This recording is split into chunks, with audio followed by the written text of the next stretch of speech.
Imagine a machine so advanced, so impossibly complex, that it shouldn't exist for another 1,500 years.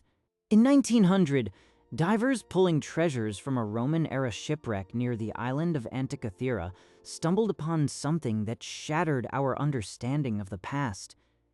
It wasn't gold, and it wasn't marble. It was a corroded bronze mystery that whispered of a lost technological revolution. This was the Antikythera Mechanism, a 2,000-year-old analog computer that predicted the very movements of the heavens. For decades, the scientific community treated this device as a singular anomaly, a lone miracle lost to the tides of time. We looked at its 30-plus intricate bronze gears and concluded it was a freak occurrence, a solitary peak in a flat landscape of primitive tools. But what if we have been looking at the tip of an iceberg? What if the Antikythera Mechanism wasn't a lonely outlier, but rather the surviving member of a sophisticated lost lineage of gear-driven computing? To understand the magnitude of this discovery, we must first look at the device itself. Dating back to the Hellenistic period, roughly 2,000 to 2,100 years ago, this machine was a masterpiece of precision engineering. It wasn't just a clock, it was a simulator of the cosmos. By manipulating a series of interlocking gears, the user could track celestial events, eclipses, and the complex movements of the planets with terrifying accuracy. The complexity of the mechanism is staggering. It contains a system of over 30 bronze and brass gears, each meticulously cut to interact with the next. Recent research has even refined our understanding of its purpose, revealing that the device tracked a Greek lunar calendar rather than the more common Egyptian solar calendar. This suggests a deeply specialized tool, designed specifically for the cultural and scientific needs of the Hellenistic world. But why does this matter? Because the existence of such a device implies a massive, unseen infrastructure of knowledge. You do not build a computer of this caliber by accident. To create these gears, there must have been master smiths, advanced mathematical theorists, and a standardized system of measurement. This points to an entire era of sophisticated, gear-driven computing that has been largely erased from our historical record. The mechanism simulated a Hellenistic cosmology where the lines between science and spirituality were blurred. It wasn't just about astronomy. It was about the interconnectedness of astronomy, meteorology, and even astral divination. To the ancients, the movement of the stars was the movement of the gods. This device was the bridge between the mortal realm and the divine, a way to decode the very will of the universe through mathematics.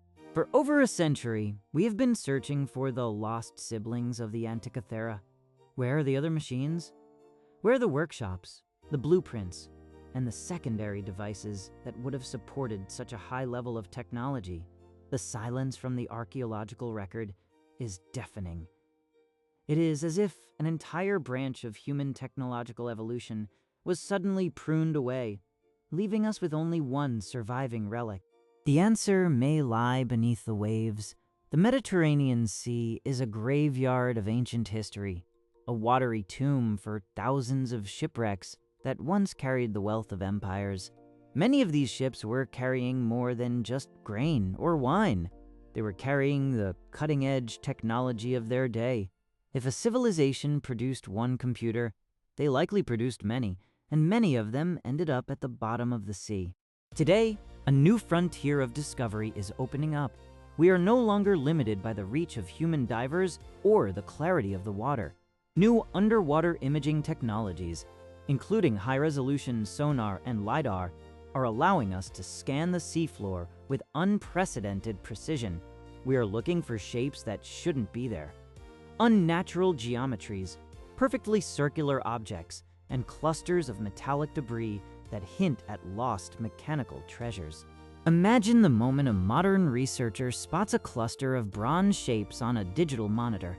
They aren't just random rocks, they're the unmistakable outlines of gear assemblies.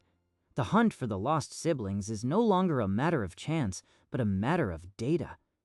Every scan brings us closer to proving that the Antikythera Mechanism was not a miracle, but a standard of excellence in a lost age of Greek computing. If we find these devices, we will have to rewrite the history of human progress. We currently view history as a steady, upward climb, from primitive tools to the digital age.